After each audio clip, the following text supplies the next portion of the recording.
Hey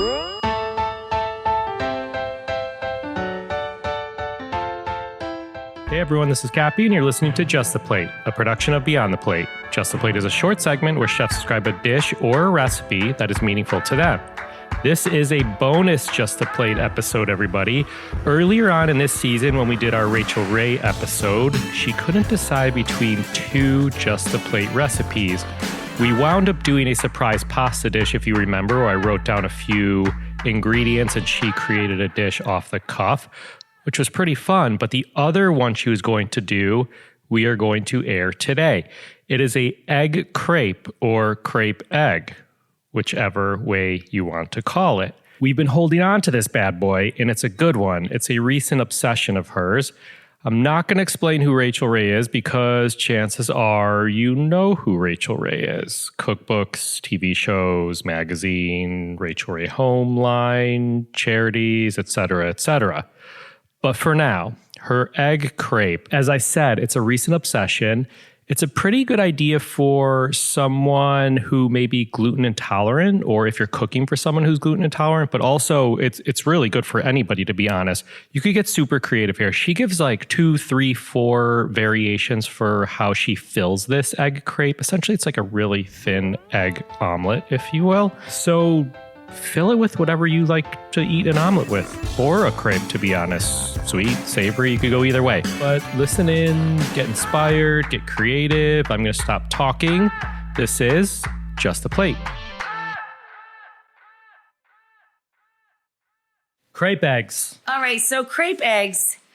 People are so scared of making crepes, and you got to make the batter, and then do you let the batter rest, and how long, and you get the swirl, and can you flip it?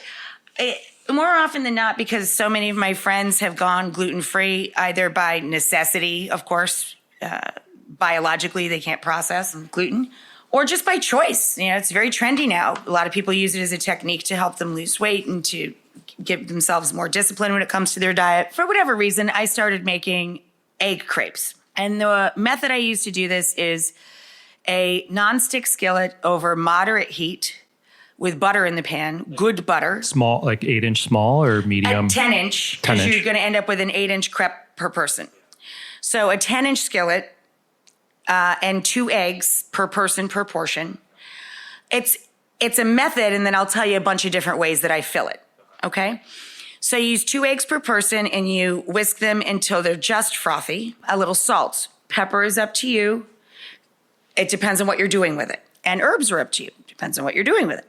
But basically, it's a moderate heat 10-inch skillet, 2 eggs till they just get foamy. Pour it in the pan. That's why the heat has to be like medium-low. I do just above medium-low. And then you just start swirling it around the pan just like you would a crepe. But you never have to flip it. You don't have to deal with that. Okay, so you just stir it around in the butter, swirl the pan by rolling your wrist, pick it up off of the stove, to be specific. Roll your wrist and swirl the egg around so it gets super thin and looks like a crepe. When it starts to bubble on the top, little bubbles pop up across the surface of the egg. It's like a paper thin omelet. Take it off the heat, and then you fill it. Now, here's how many different ways we can do this. The first time I ever did this, I made an egg crepe because I had gotten a fabulous thank you gift from friends of mine, this huge array of insanely good, perfectly ripe French cheeses. So I had many soft and semi-soft choices, and I thought, oh my gosh, what am I going to do with these? There's cheese everywhere on everything. Yay! So with some of these soft, ripe cheeses, I took the crepe, I added minced chive and tarragon, very, very finely chopped chives and tarragon, salt and very fine, just a grinder to a very fine black pepper for every 2 eggs. I put it in a fat tablespoon of butter to make the 1 crepe. And then I put the sliced, soft, ripe, I forget if it was camembert or brie, but it was something like that.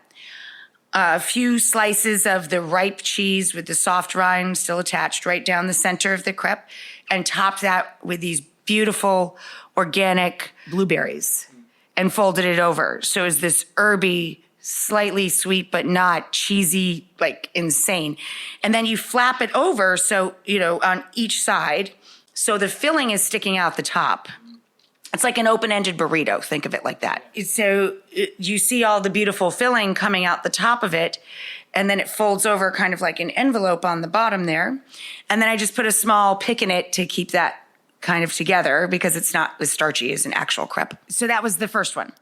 Then I did like a croque madame, but no bread. So I made a super, super thin plain egg omelet with just a little salt in it, in good butter. And when I pulled it off the heat, I put bechamel, so equal amounts of butter, and that one does have a little flour, obviously, to thicken to make a little roux. And I put the milk in it, but you could also use another starch, potato starch or something. So we thicken that a bit, or you could just thicken heavy cream with white pepper as well. That works. Salt and a little white pepper. I put white pepper and nutmeg in my bechamel, so I put a little bechamel on the top of the egg, some sliced French ham, very mild cooked ham, in other words, and a little shredded Gruyere between the two. So the white sauce, a little Gruyere, the ham, fold over the edges, and that was the French style.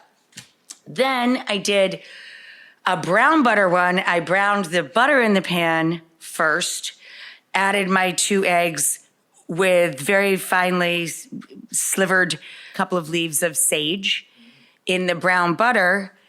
And that one, I put prosciutto, a very thinly sliced reserve prosciutto di Parma in it, and an arugula salad with shaved parm, and lemon juice and a drizzle of olive oil on top of the ham, and then folded those edges over. So it was a brown butter, sage, prosciutto, arugula salad. Sounds amazing. Crepe egg. Yeah, it's a really fun trick. And I mean, you could just go cuckoo with it. Yeah, I'm going to make them tomorrow for sure. But I have a question. I know the answer, but explain. You don't flip it, you said. This thing is so thin, it's basically cooking through, right? It's so thin. It's cooking through. As soon as it gets steamy on top, the egg's going to be fully cooked because you're putting toppings on top of it and folding it over like this. I'll show you. I made a little doodle when I started making crepe eggs. I'll show you the way it looks. But basically, it looks like one of your 2 beautiful children when they were first wrapped up, swaddled. Yeah. It looks like you're swaddling your filling with a very, very thin omelet. And I put those little lightweight bamboo toothpicks with a little knot on the end. Yeah. I use those. They're like 50 cents a bag, on Canal Street or at any like cookware store. I get some of those super lightweight toothpicks to kind of hold it together. But they're brilliant, and you can fill them with anything. I'm so obsessed with crepe eggs. Thank God that I have all these friends that can't eat gluten anymore. I never discover these little fun things. Huh. I'm sure what's so sad about anybody who works in food. Anytime you think you're brilliant, you're thrilled to yourself, like, oh, this is so smart. You Google it, and this is why I've stopped doing this. And there's 9 million other people that came up with the same brilliant idea as you, and you're like, oh my God, I'm rocked up. Yeah.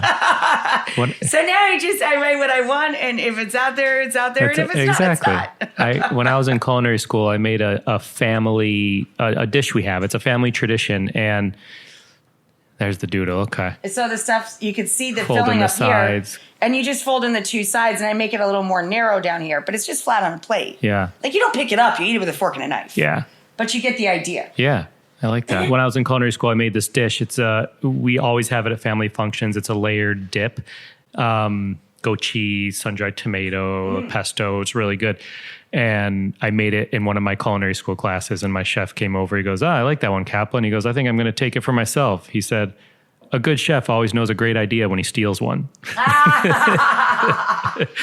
So that's so great. Yeah. I love that. Awesome.